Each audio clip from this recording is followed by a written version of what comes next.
Hello guys! Another day, another mini vlog. For today's video nga ay magkakarga tayo ng itlog. 4 PM na nga pala nung bumalik kami dito sa farm kasi kailangan naming maiuwi yung mga itlog. Kasi araw-araw nga umuulan at baka hindi na rin namin maiuwi kasi baka hindi na rin makadaan yung sasakyan sa patuloy na pagtaas ng sapa. Kasi araw-araw nga yung ulan. Eto nga pala yung una naming madadaanan pa uwi. Mapapakapit ka na lang talaga sa sobrang dulas ng daan. Pero guys, binasic ng e-bike ka.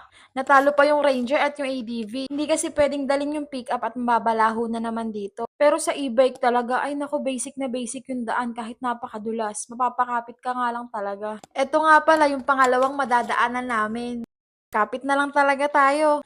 Dahil nga sa sobrang dulas ng daan kasi patuloy yung ulan. At ito nga pala yung sapa, malapit na rin siyang tumaas pero nadadaanan pa naman kahit papano. Sana lang tumigil na yung ulan para hanggang dyan na lang at madadaanan pa. Kasi pag lumalim nga ng sobra, talagang hindi na kami makakapag-uwi pa ng itlog. Dati kasi parang mga 2 linggo yata bago humupa yung sapa. Pero mas malala yung dati kasi talagang lubog. At sana lang talaga hindi na umulan kasi sobrang hirap talaga ng daan, lalo pa uwi. Kaya sa mga customers namin dyan sa itlog, kayo na lang kumuha. Charis. Pero sana nga humupa na at hanggang dyan na lang talaga. Kasi sobrang hirap talagang mag-uwi ng itlog.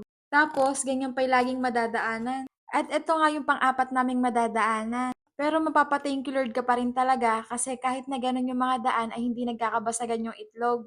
Lalo naka-e-bike pa. Napagod na nga ang papa mo, Jud, kaka-drive sa mga madudulas na daan na yon. Ako muna yung pinag-drive niya. May tiwala naman siguro sa akin na hindi magkakabasagan yung itlog kasi ako yung pinag-drive pa uwi. Pahinga ka lang dyan. Ako na bahala dito. Hindi naman siguro tayo malalaglag kasi may mga harang. O siya, bye na. See you on my next one!